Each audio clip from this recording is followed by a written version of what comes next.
Simba es un proyecto gratuito de promoción de la lectura. Ayúdanos a que nuestros libros lleguen a más gente compartiendo lecturas en las redes sociales. Si puedes y quieres, también puedes hacer una donación para mantener el proyecto y posibilitar que nuestra biblioteca siga creciendo.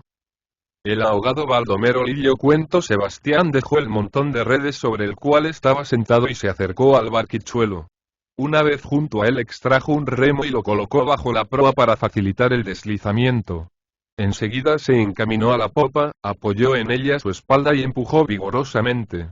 Sus pies desnudos se enterraron en la arena húmeda y el botecillo, obedeciendo al impulso, resbaló sobre aquella especie de riel con la ligereza de una pluma. 3 veces repitió la operación. A la tercera recogió el remo y saltó a bordo del esquife que una ola había puesto a flote, empezó a cinglar con lentitud, fijando delante de sí una mirada vaga, inexpresiva, como si soñase despierto. Mas, aquella inconsciencia era solo aparente. En su cerebro las ideas fulguraban como relámpagos. La visión del pasado surgía en su espíritu, luminosa, clara y precisa. Ningún detalle quedaba en la sombra y algunos presentábanle una faz nueva hasta entonces no sospechada.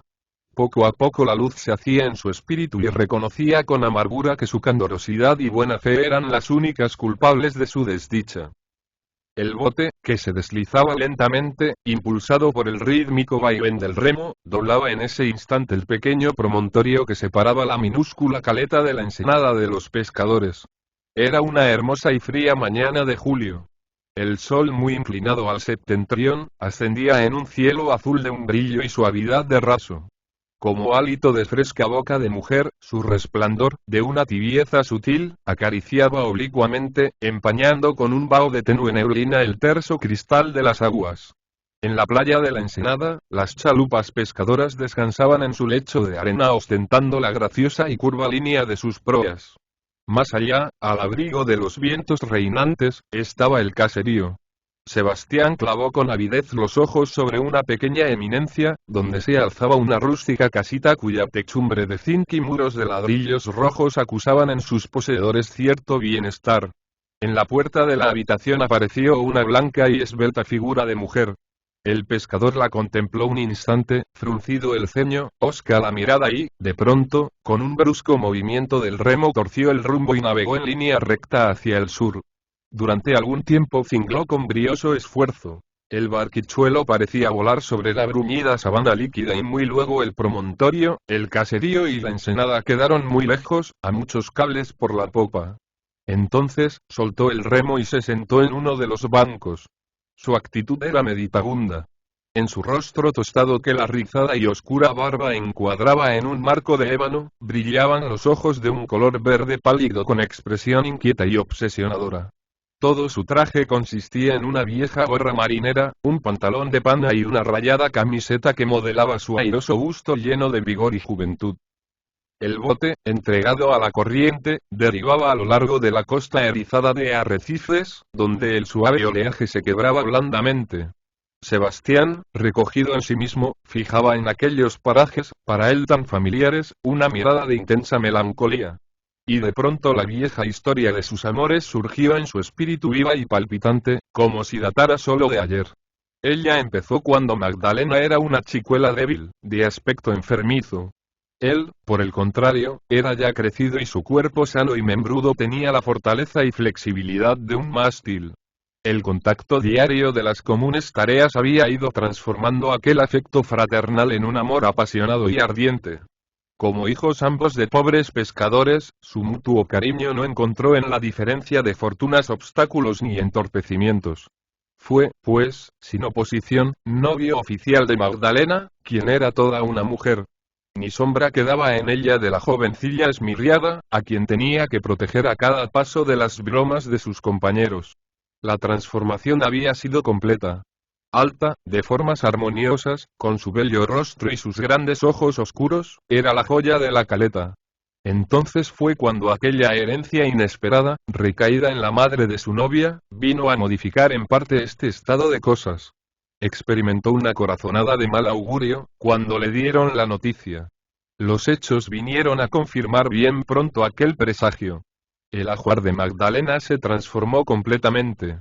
Los burdos zuecos fueron reemplazados por botines de charol y los trajes de percal cedieron el campo a las costosas telas de lana. Este cambio debíase en gran parte a la vanidad materna, que quería a toda costa hacer de la zafia pescadorcilla una señorita de pueblo. De aquí partieron los primeros tropiezos para el proyectado matrimonio. A juicio de la futura suegra, este no debía efectuarse hasta que Sebastián no fuese propietario de una chalupa que reemplazase su misérrimo cachucho, el cual, según ella, era un viejo cascarón y no valía 3 cuartillos. El mozo no pudo menos que someterse a esta exigencia. Mas, con el entusiasmo del amor y la juventud, creyó que muy pronto se encontraría en estado de satisfacerla. El bote arrastrado por la corriente, presentaba la proa a la costa y Sebastián vio de improviso en la azul lejanía destacarse los masteleros de los buques anclados en el puerto. Cortó aquel panorama el hilo de sus recuerdos, reanudándose enseguida la historia en la época en que apareció el otro. Un día irrumpió en compañía de unos cuantos calaveras en la ensenada de los pescadores. Decíase marinero licenciado de un buque de guerra y mostrábase muy orgulloso de sus aventuras y de sus viajes. Con su fiero aspecto de perdonavidas, impúsose por el temor en aquellas pacíficas y sencillas gentes. Muy luego diose en cortejar a Magdalena, mas la joven, a quien repugnaba la aguardentosa figura del valentón, contestó a sus galanteos con el más soberano desprecio. Un suspiro se escapó del pecho del pescador. Entornó los ojos, y un episodio grabado profundamente en su memoria, se presentó a su imaginación. Un domingo por la mañana, de vuelta de la misa, marchando las muchachas adelante y los mozos atrás por el angosto sendero de la capilla, oyó, de repente, la voz airada de la joven que lo llamaba. Sebastián, Sebastián. De un salto salvó el espacio que de ella lo separaba y vio al aborrecido rival que, sujetando por un brazo a la indignada muchacha, trataba, entre las risas de las demás, de cogerla por la cintura. La escena del pugilato aparecíasele envuelta en una espesa bruma. Todo había sido cosa de un momento. Entre la admiración de todos hizo morder el polvo al cínico galanteador y si no se lo arrancan de entre las manos, habrían allí, probablemente, terminado todas sus valentías. Por algún tiempo nada se supo de él hasta que llegó la noticia de que, jurando vengarse de su descalabro, se había embarcado a bordo de un ballenero que zarpaba para una larga expedición a los mares del sur. Sebastián alzó la cabeza. De la ribera ascendía una ligera niebla que iba perdiéndose en los flancos de la escarpada costa. Ahora venía una época de relativa calma. Entregado con ardor al trabajo, procuraba reunir el dinero necesario para adquirir una embarcación de más valía que el diminuto cachucho. Mas, esto iba para largo y empezaba a comprender que con solo el trabajo de sus manos tal vez no la conseguiría nunca. Entonces la sorda hostilidad de la madre de Magdalena, aquella vieja avarienta y vanidosa a la vez, se hizo de día en día más desembozada y tenaz. Él no era un partido digno para su hija. Con su inexperiencia de muchacho y seguro del afecto de Magdalena, burlábase de aquella oposición. Ahora comprendía cuán torpe había sido al despreciar tan temible adversario. Mas, ya era tarde para remediar el mal. Solo le restaba la venganza. Al llegar a este punto, un relámpago pareció animar las apagadas pupilas del pescador. En su rostro se dibujó una expresión de amenaza y de cólera intensa y honda. Mas esta excitación fue pasajera y volvió a abismarse en sus reflexiones. La escena de la taberna lo sumió en una profunda meditación. Aunque esa tarde había bebido copiosamente, recordaba todos los detalles. En medio de su embriaguez el padre de la joven había soltado la verdad, brutalmente. Hacía un mes que había llegado la carta. Estaba fechada a bordo del ballenero y había sido traída por una goleta que había completado, primero que el bergantín, su cargamento. Estaba dirigida a la madre de Magdalena y en ella decía su rival que la expedición a la cual pertenecía, había realizado ganancias fabulosas de las cuales correspondíale, en su calidad de contramaestre, una no pequeña parte. Relataba algunas incidencias del viaje y concluía solicitando a Magdalena en matrimonio, pues sus intenciones eran establecerse en la ensenada e invertir su capital en grandes empresas de pesca, a las cuales asociaría a su futuro suegro.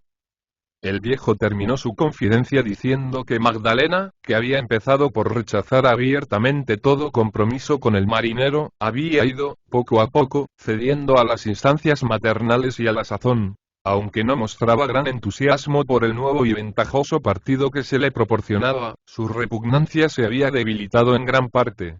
Todo aquello, dicho por la estropajosa voz del viejo que excusaba su debilidad con la voluntad indomable de su mujer, a la cual había estado siempre subordinado, le produjo el efecto de un mazazo en el cerebro. Mas luego estalló en él una ira terrible.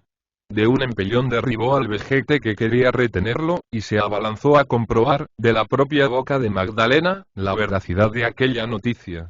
Pero la excitación producida por la cólera y las libaciones convirtió aquella explicación en reyerta, que terminó en un rompimiento definitivo. A las palabras duras que le dirigiera, contestó la joven con otras ásperas e incisivas que lo volvieron loco furioso. Aquella actitud suya había sido una nueva torpeza, pues tenía la convicción íntima de que Magdalena lo amaba, siendo la maléfica influencia de su madre la que la apartaba de sus brazos. Si él tuviese algún dinero, y el deseo furioso de ser rico, de poseer riquezas, penetró como un dardo en su cerebro sobreexcitado. Ah, si pudiera evocar a los espíritus infernales, no titubearía un instante en vender su sangre, su alma, a cambio de ese puñado de oro, cuya falta era la causa única de su infelicidad. Pensó en los tesoros que guardaba varo en su seno el mar. En las leyendas fantásticas de cofres llenos de corales y de perlas, flotando a merced de las olas y que el genio de las aguas ponía al alcance de un humilde pescador. El insomnio de la noche, los efectos de la orgía de la víspera, el derrumbe de sus esperanzas y los atroces celos que le atenaceaban el alma, marcaban sus huellas profundas en su semblante. Sentía una sed vivísima.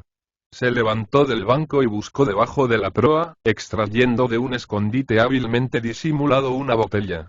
Quitó la tapa y bebió con ansia. Poco a poco su rostro pálido se coloreó. Un principio de embriaguez se pintó en sus verdosas pupilas. Cogió el remo y se puso a cinglar para salir de la corriente y acercarse más a la costa. De improviso, al doblar un cordón de arrecifes, distinguió por la proa, flotando sobre el agua, un objeto redondeado que llamó poderosamente su atención. Con un golpe de remo enderezó el rumbo y marchó en línea recta en demanda de aquello que despertaba su curiosidad.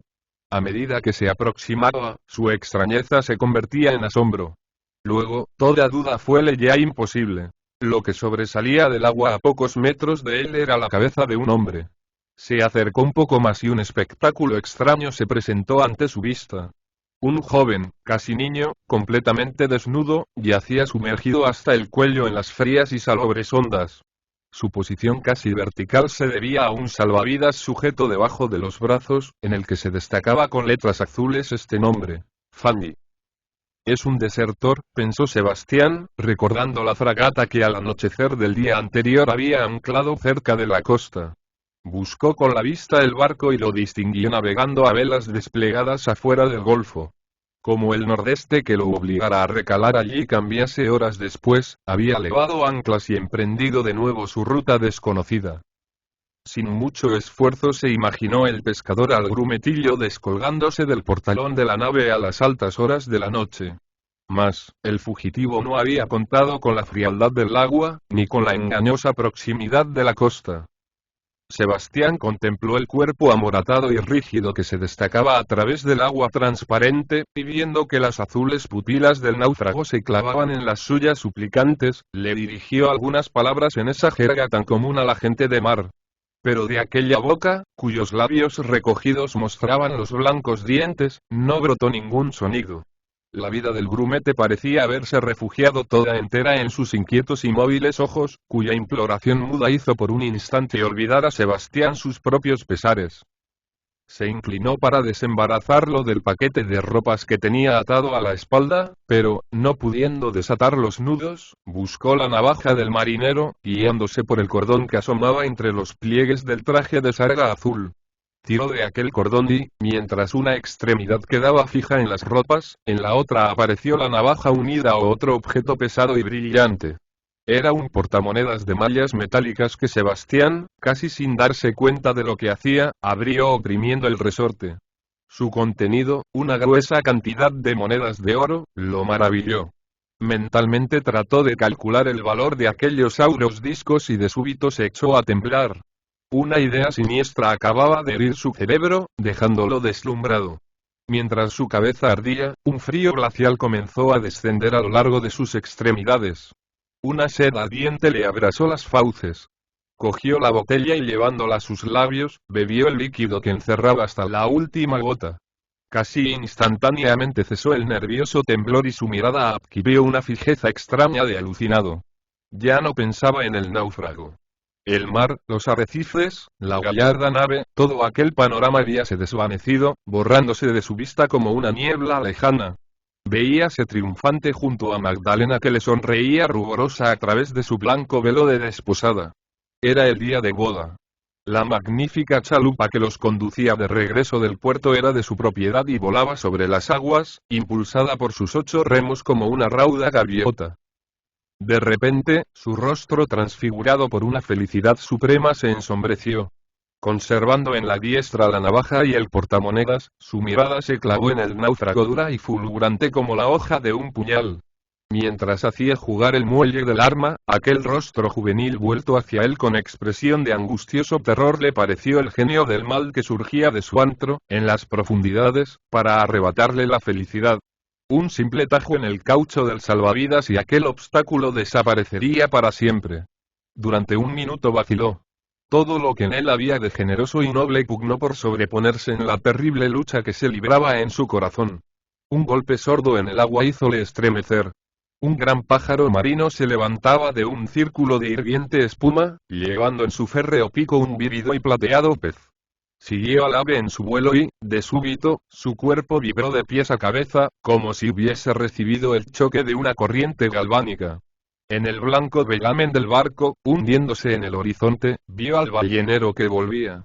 Sus ojos adquirieron otra vez aquella inmóvil fijeza. Contemplaba de nuevo a Magdalena ataviada con su traje de novia, pero ya no era él el que estaba a su lado, junto al lecho nupcial, sino el otro. Mirábala sonreír mientras aquel rostro bestial, convulso por el deseo, se aproximaba al de ella, fresco y púrpuro como una rosa. Vio, enseguida, como una mano, más bien una garra, en cuyo dorso había grabada una ancha ancla, se posaba en el blanco y nacarato seno y, un sordo rugido se escapó por entre sus dientes apretados y se inclinó veloz sobre la borda. El salvavidas se desinfló instantáneamente. La rubia cabeza se hundió en el agua y Sebastián vio durante un segundo los ojos azules del náufrago crecer, aumentar, salirse casi de las órbitas, sin que pudiera apartar sus ojos de la terrífica visión. El cuerpo inclinábase de espaldas hasta tomar la posición horizontal y, de pronto, le pareció que el descenso se interrumpía, sintiendo, al mismo tiempo, en la diestra un leve tirón. Desencogió las falanges y la navaja y el portamonedas atraído por el delgado cordoncillo, saltaron por encima de la borda y desaparecieron en el mar. Con la vista extraviada, desencajado el semblante, el pescador, dando un brinco, que casi hace zozobrar la embarcación, se precipitó sobre el remo y comenzó a cinglar desesperadamente. 6 días han transcurrido. Sebastián, sentado en el banco de popa de su esquife, déjase arrastrar por la corriente en dirección al sur. Los ojos del pescador tienen un brillo y expresión extraños. Su lívido semblante, azorado e inquieto, sufre continuas transmutaciones. Sus ropas, en desorden, están cubiertas de fango. A veces sus miembros se crispan convulsivamente, los ojos parecen saltársele de las órbitas y se vuelve con presteza a la derecha o a la izquierda buscando la causa de aquel estruendo que, como un pistoletazo, acaba de resonar en sus oídos. Su existencia, durante la semana que acaba de transcurrir, ha sido una orgía continua. Aquella mañana se encontró tirado en el arroyo frente a la taberna. Se levantó y echó a andar como un autómata. Una vez en la caleta, un leve esfuerzo le bastó para que flotara el bote, pues la marea comenzaba ya a lamer su filosa quilla. Sentado en el banco, nada recuerda, en nada piensa. En su cerebro hay un enorme vacío y ve las más extrañas y raras figuras desfilar por delante de sus ojos. Todo lo que mira se transforma al punto en algo extravagante. El dorso de un arrecife es un disforme monstruo que le acecha a la distancia y la extremidad del remo se convierte en un diablillo que le hace burlescos visajes. Por todas partes seres extraños, con vestimentas azules o escarlatas, bailan infernales zarabandas. De súbito, un halcón marino se precipita de lo alto y se hunde en el agua, a pocos metros de un arrecife.